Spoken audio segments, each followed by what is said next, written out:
حضور اقدس صلی اللہ علیہ وآلہ وسلم کا ارشاد ہے کہ جنت میں جانے کے بعد اہل جنت کو دنیا کی کسی چیز کا بھی قلق اور افسوس نہیں ہوگا بغیر اس گھڑی کے جو دنیا میں اللہ کے ذکر کے بغیر گزر گئی ہو۔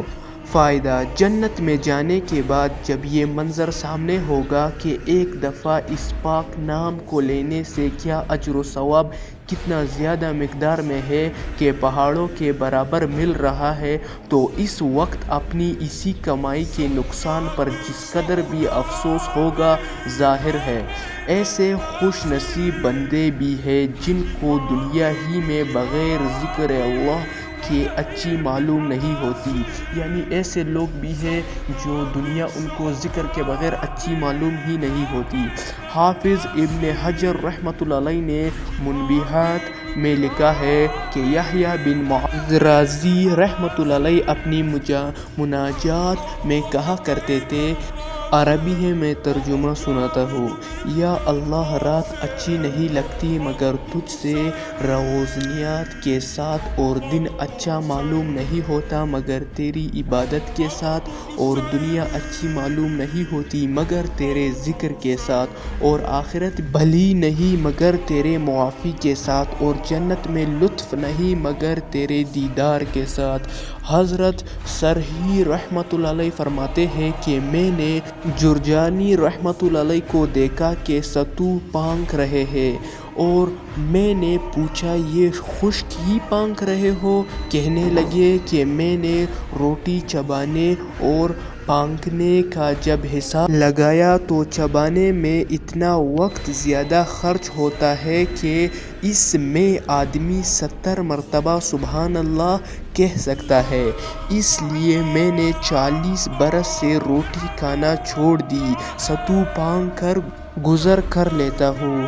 منصور بن معمر رحمۃ اللہ علیہ کے متعلق لکھا ہے کہ 40 برس تک عشاء کے بعد کسی سے بات نہیں کی۔ رابعہ رحمۃ اللہ علیہ کے متعلق لکھا ہے کہ 20 برس تک جو بات کرتے اس کو ایک پرچے پر لکھ لیتے اور رات کو اپنے دل سے حساب کرتے کہ اتنی بات اس میں ضروری تھی اور کتنی غیر ضروری۔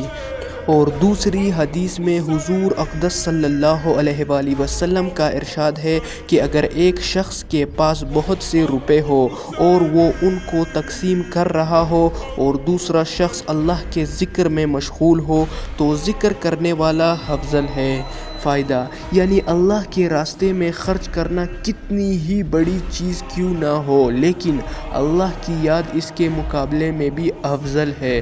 پھر کس قدر خوش نصیب ہے وہ مالدار جو اللہ کے راستے میں خرچ کرنے والے جن کو اللہ کے ذکر کی بھی توفیق نصیب ہو جائے۔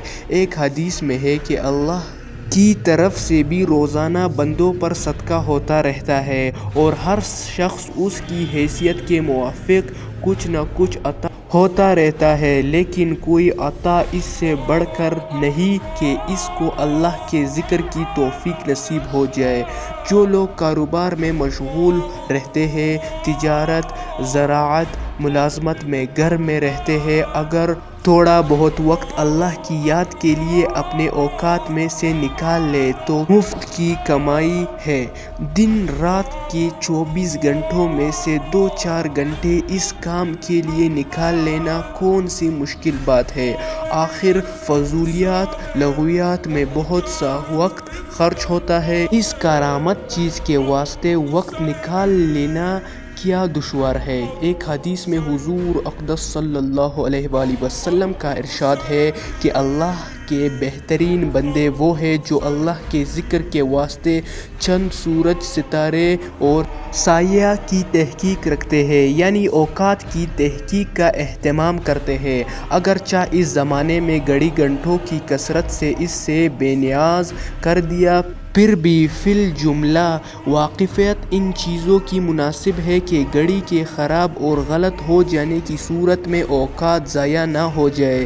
ایک حدیث میں آیا ہے کہ زمین کی جس حصے پر اللہ کا ذکر کیا جائے وہ حصہ نیچے ساتوں زمینوں تک دوسرے حصوں پر فخر کرتا ہے۔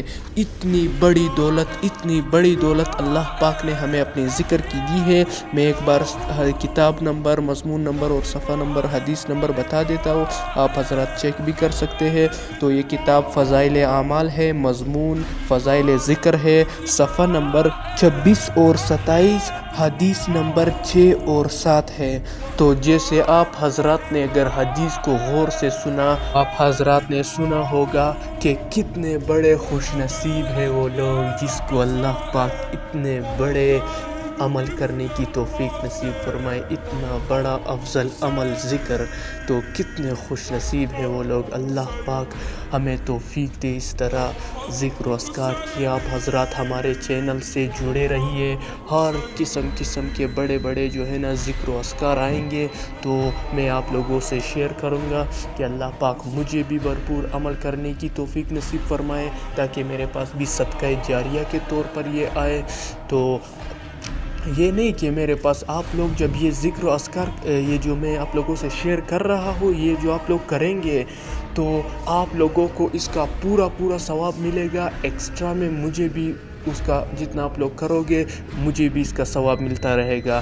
ابھی اگر میں ذکر کر رہا ہوں تو جس نے یہ حدیثیں لکھی ہے اس کو یہ صدقہ جاریہ کے طور پر اس کا اجر ملے گا۔ مجھے تو پورا ملے گا اگر میں کر رہا ہوں تو اس کو بھی ملے گا۔ جیسے نہیں ہم لوگ کوئی چیز کاپی پیسٹ کر لیتے ہیں، جدھر سے کاپی کی ادھر تو پڑی ہی ہے، جدھر وہ کاپی پیسٹ کی ادھر بھی چلی جاتی ہے، ہمارے پاس تو ہے ہی ہے، وہ دوسرے کے پاس بھی چلی جاتی ہے۔